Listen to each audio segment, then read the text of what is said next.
ॐ यश्छन्दसां वृषभो विश्वरूपः छन्दोऽभ्योऽध्यमृतात् बभूव समेन्द्रो मेधया स्पृणोतु अमृतस्य देवधारणो भूयासम् शरीरं मे विचर्षणम् जिह्वा मे मधुमत्तमा कर्णाभ्यां भूरिविश्रुवम् ब्रह्मणः कोशोऽसि मेधया पिहितः श्रुतं मे गोपाय ॐ शान्ति शान्ति शान्तिः मेधा सूक्तम् ॐ मेधा देवी जुषमाणा न आगात् विश्वाचि भद्रा सुमनस्य माना त्वया जुष्टानुदमाना दुरुक्तान् बृहद्वदेम विदथे सुवीराः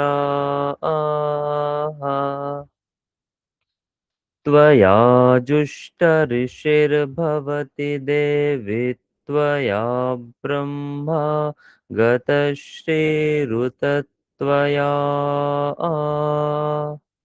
त्वया जुष्टश्चित्रं विन्दते वसुसानो जुषस्वद्रविणो न मेधे मेधां इन्द्रो ददातु मेधान् देवी सरस्वती मेधां मे अश्विना बुभा वादत्तां पुष्करस्रजा अप्सरासु च या मेधा गन्धर्वेषु च यन्मनः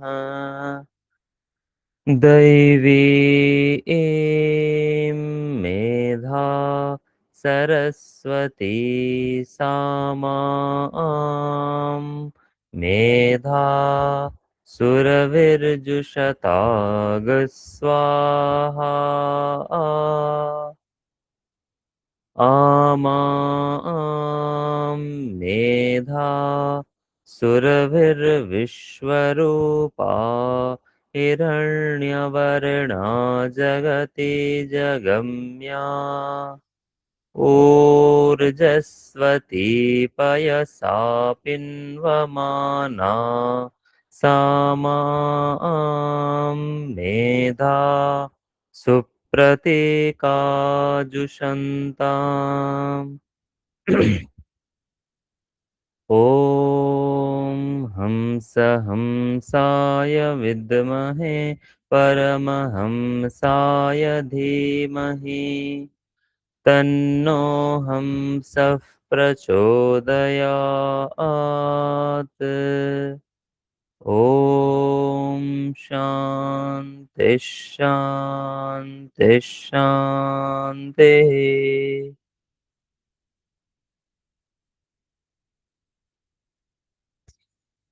শ্রীমদ্ ভগবদ গীতা নবম অধ্যায়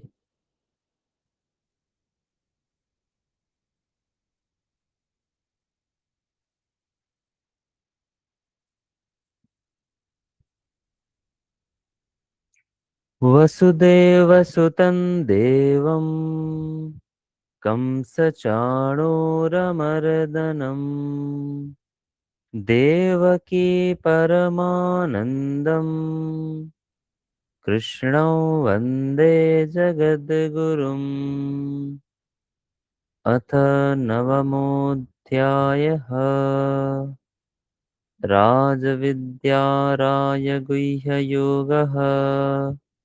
श्रीभगवानुवाच इदं तु ते गुह्यतमम् प्रवक्ष्याम्यनसूयवे ज्ञानं विज्ञानसहितं यज्ञात्वा मोक्ष्यसे शुभात्। राजविद्या राजगुह्यम् पवित्रमिदमुत्तमम् प्रत्यक्षावगमन् धर्म्यम् सुसुखं कर्तुमव्ययम्। अश्रद्धधानाः पुरुषा धर्मस्यास्य परन्तप अप्राप्यमान्निवर्तन्ते मृत्युसंसारवर्त्मनि। मया ततमिदं सर्वम् जगदव्यक्तमूर्तिना मत्स्थानि सर्वभूतानि न चाहन्तेष्वस्थितः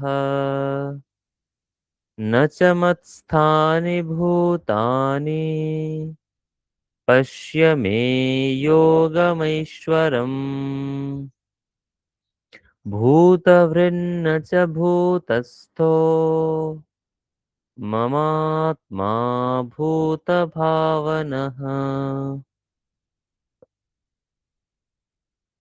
यथाकाशस्थितो नित्यम् वायुः सर्वत्र गोमहान् तथा सर्वाणि भूतानि मत्स्थानीत्युपधारय। सर्वभूतानि कौन्तेय प्रकृतिं यान्ति मामिकाम्। कल्पक्षये पुनस्तानि कल्पादौ विसृजाम्यहम्। प्रकृतिं स्वामवष्टभ्य विसृजामि पुनः पुनः। भूतग्राममिमं कृत्स्नम् अवशं प्रकृतेर्वशात् न च मां तानि कर्माणि निबध्नन्ति धनञ्जय। उदासीनवदासीनम् असक्तं तेषु कर्मसु मयाध्यक्षेण प्रकृतिः सूयते सचराचरम्।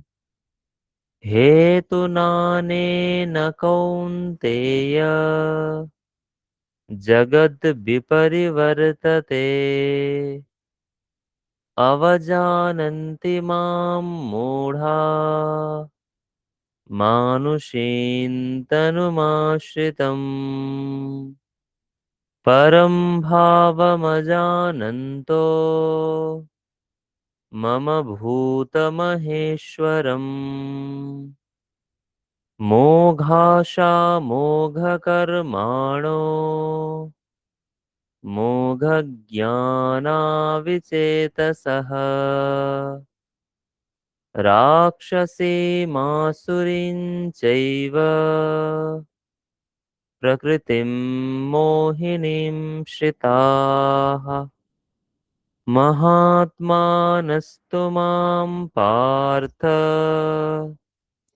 दैवीं प्रकृतिमाश्रिताः भजन्त्यनन्यमनसो ज्ञात्वा भूतादिमव्ययम्।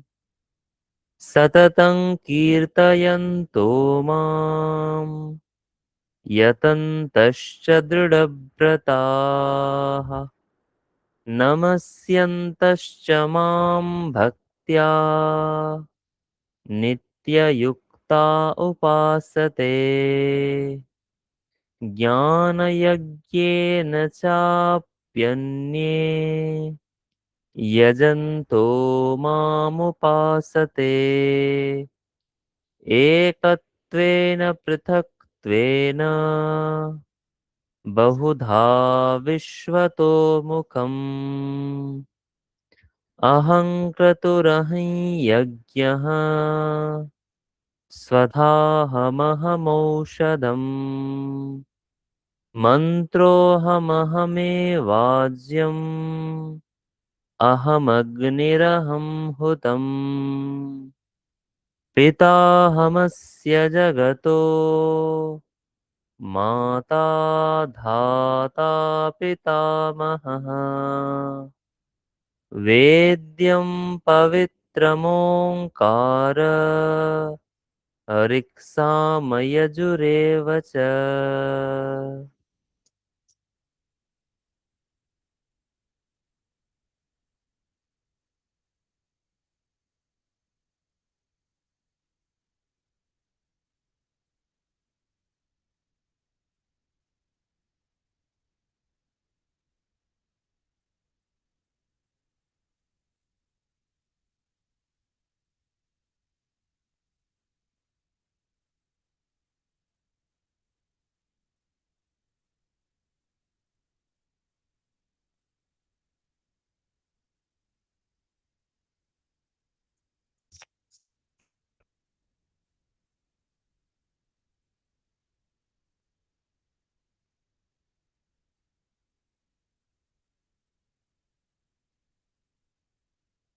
আজকের মনন শ্রীমদ্ ভগবদ গীতা সপ্তম অধ্যায় দশম শ্লোক। বীজং মাম সর্বভূতানাং বিদ্ধি পার্থ সনাতনম বুদ্ধির্বুদ্ধিমতামস্মি তেজস্তেজস্বিনামহम्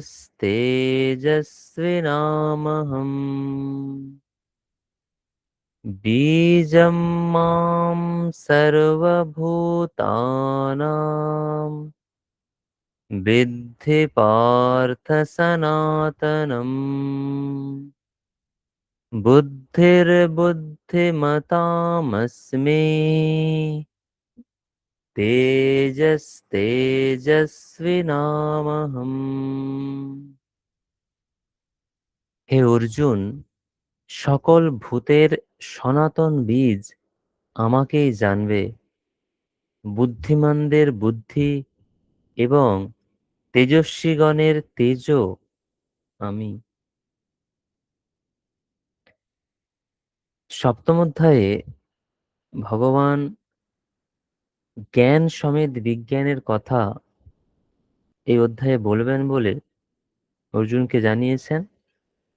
যা জানলে ভগবত তত্ত্ব সম্পর্কে সম্পূর্ণভাবে জানা যাবে, ভগবানকে সমগ্র সব দিক থেকে জানা যাবে, সেটা ভগবান এই অধ্যায়ে বলবেন বলে জানিয়েছেন। তারপর ভগবান বলছেন, এই যে ভগবানকে তত্ত্বগতভাবে জানা, সেটা খুব কম ব্যক্তি জানতে পারে। সহস্র মানুষের মধ্যে খুব কম ব্যক্তি ভগবানকে পাওয়ার জন্য ভজনা করেন, এবং যারা ভগবানকে পাওয়ার জন্য চেষ্টা করেন তাদের মধ্যেও খুব কম ব্যক্তি ভগবানকে লাভ করে থাকেন। ভগবান দুই প্রকৃতির মাধ্যমে এই জগতে ব্যপ্ত হয়ে আছেন, পরা প্রকৃতি এবং অপরা প্রকৃতি, অর্থাৎ চেতন প্রকৃতি এবং জড় প্রকৃতি। অপরা প্রকৃতি হলো অচেতন বা জড় প্রকৃতি। পঞ্চ মহাভূত, মন, বুদ্ধি, অহংকার, এই 8 তত্ত্ব নিয়ে হলো অপরা প্রকৃতি। আর জীব বা চেতন হচ্ছে পরা প্রকৃতি। এই পরা এবং অপরা এই দুই প্রকৃতি থেকেই সমস্ত কিছু উৎপন্ন হয়েছে, এবং ভগবানই সেই জগতের উৎপত্তি এবং প্রলয়ের কারণ। ভগবানের থেকে অন্য কিছু এই জগতে নেই। তিনি প্রত্যেক বস্তুর মধ্যে, প্রত্যেক প্রাণীর মধ্যে বিদ্যমান আছেন। যেমন মালাতে প্রত্যেকটি ফুলের মধ্যে সুতো অনুস্যুত থাকে, ঠিক সেই রকমই জগতের প্রতিটি বস্তু, প্রত্যেক প্রাণীর মধ্যে ভগবান অনুস্যুত হয়ে আছেন। তিনি জলের মধ্যে রস হয়ে আছেন, চন্দ্র সূর্যের মধ্যে প্রভা হয়ে আছেন, বেদের মধ্যে প্রণব রূপে আছেন, আকাশের মধ্যে শব্দ রূপে আছেন, এবং মানুষদের মধ্যে পুরুষত্ব রূপে আছেন। তিনি পৃথিবীতে পূর্ণ গন্ধ রূপে আছেন, অগ্নির মধ্যে তেজ রূপে আছেন, এবং সর্বভূত সর্বপ্রাণীর মধ্যে জীবন রূপে আছেন। আর তপস্বীদের তপস্যাও হলেন তিনি। বর্তমান শ্লোকে বলছেন, বীজম মাম সর্বভূতানাম বিদ্ধি পার্থ সনাতনম। সর্বভূতানাম মাম বীজম বিদ্ধি, অর্থাৎ সমস্ত সমস্ত প্রাণীর মধ্যে আমাকে বীজ বলে জানবে। বীজ মানে কারণ। একটি গাছ যখন জন্মগ্রহণ করে তখন বীজ থেকে জন্মগ্রহণ করে, সেই জন্য গাছের কারণ হচ্ছে বীজ। সমস্ত প্রাণীদের কারণ, অর্থাৎ সমস্ত প্রাণীরা যেখান থেকে উৎপত্তি হয়েছে তিনি হলেন ভগবান। সেই জন্য ভগবান বলছেন, বীজম মাম সর্বভূতানাম বিদ্ধি, সমস্ত প্রাণীদের বীজ অর্থাৎ কারণ আমাকেই জানবে। এবং সেটা সনাতনম, সনাতন চিরন্তন বীজ। অর্থাৎ এটা আমি আজকে হয়েছে এমন নয়, অনাদি অনন্ত কাল থেকে সমস্ত প্রাণীর কারণ আমি। এবং বুদ্ধির বুদ্ধিমতামস্মি, তিনি বুদ্ধিমানদের মধ্যে যে বুদ্ধির স্বরূপ। বুদ্ধি বলতে আমরা অন্তঃকরণের চারটি ভাগ করে থাকি। অন্তঃকরণ মানে আমরা যেটাকে বাংলা ভাষায় সাধারণভাবে মন বলি, সেটা শাস্ত্রীয় ভাষায় বলা হয় অন্তঃকরণ। সেই অন্তঃকরণ মানে আমাদের ভেতরের যে ইন্দ্রিয়, অন্তরিন্দ্রিয়। সেই অন্তরিন্দ্রিয়ের বিভিন্ন বৃত্তি আছে, বৃত্তি মানে কাজ আছে। সেই কাজ অনুসারে তাদের নামকরণ করা হয়। অন্তঃকরণের অনেক বৃত্তি আছে, কিন্তু প্রধানত চারটি বৃত্তি প্রধান, চারটি কাজ প্রধান। এই চারটি বৃত্তি বা সেই বৃত্তি অনুসারে তাদের নামকরণ করা হয়েছে মন, বুদ্ধি, চিত্ত এবং অহংকার। মন যেটা সংকল্প এবং বিকল্প করে, সংকল্প বিকল্পাত্মকম মনঃ, অর্থাৎ সাধারণভাবে যে চিন্তা করছে সে হচ্ছে মন। আর বুদ্ধি হলো নিশ্চয়াত্মিকা অন্তঃকরণ বৃত্তি, অর্থাৎ মন তো বিভিন্ন জিনিস ভাবছে, এটা ভাবছে, এটা ভাবছে, সমস্ত কিছু ভাবছে যেটা, কিন্তু তার মধ্যে কোনটা ঠিক, কোনটা ভুল, কোনটা নিশ্চিত, কোনটা ঠিক নয়, এই যে ঠিক ঠিক বেঠিকের জ্ঞানটা যার হয়, যার দ্বারা হয়, তিনি হলেন বুদ্ধি। ওই জন্য নিশ্চয়াত্মিকা অন্তঃকরণ বৃত্তি, নিশ্চয় করেন, স্থির করেন। তাকেই বিবেক জ্ঞান বলা হয়, বিবেক শক্তি। বিবেক মানে ভেদ জ্ঞান, অর্থাৎ ঠিক ভুলের মধ্যে পার্থক্য যে অন্তঃকরণ করতে পারে, কোনটা ঠিক, কোনটা ভুল, কোনটা সৎ, কোনটা অসৎ।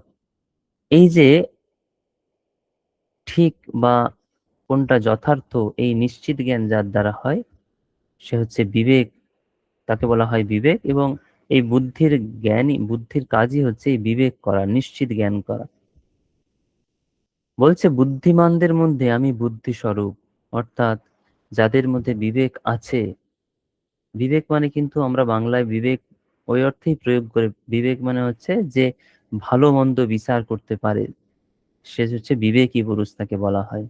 যার মধ্যে সেই বোধ নেই, ভালো কোনটা মন্দ কোনটা, যে বোধ নেই, তাকে আমরা বিবেকী পুরুষ বলি না। ভগবান এখানে বলছেন যে বুদ্ধিমানদের মধ্যে আমি বুদ্ধির স্বরূপ, অর্থাৎ যাদের এই বিবেক জ্ঞান আছে তাদের মধ্যে ওই বিবেক শক্তিটা, বিবেক জ্ঞানটা হলাম আমি। আর আমি হলাম তেজস্বীদের মধ্যে তেজ স্বরূপ। তেজ মানে তেজ মানে সাধারণত আগুন বা অগ্নি এইরকম হয়, কিন্তু তেজস্বীদের মধ্যে তেজ তো সেরকম নয়। তেজস্বী মানে যার মধ্যে সেই কর্মের উদ্দীপনা আছে, যার মধ্যে প্রচন্ড শক্তি আছে, সেই ক্ষমতা আছে, তাদের মধ্যে সেই ক্ষমতাবান, ক্ষমতা মানে কিন্তু এখানে টাকা পয়সার ক্ষমতা নয়, এখানে মনের ক্ষমতা, আত্মার ক্ষমতা, সেই তেজস্বীদের মধ্যে উনি তেজ স্বরূপ।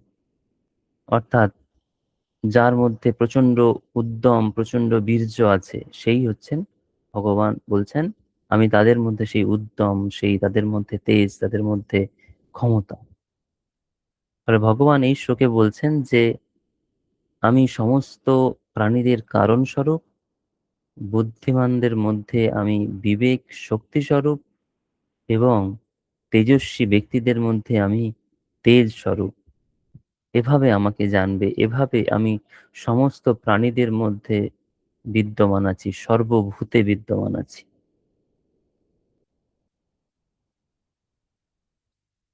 আমরা আমাদের মনন পর্ব এখানেই শেষ করছি। আপনারা আপনাদের প্রাত্যহিক জপ, ধ্যান, পূজা পাঠ প্রভৃতির মাধ্যমে একটি সুন্দর নূতন দিন শুরু করুন।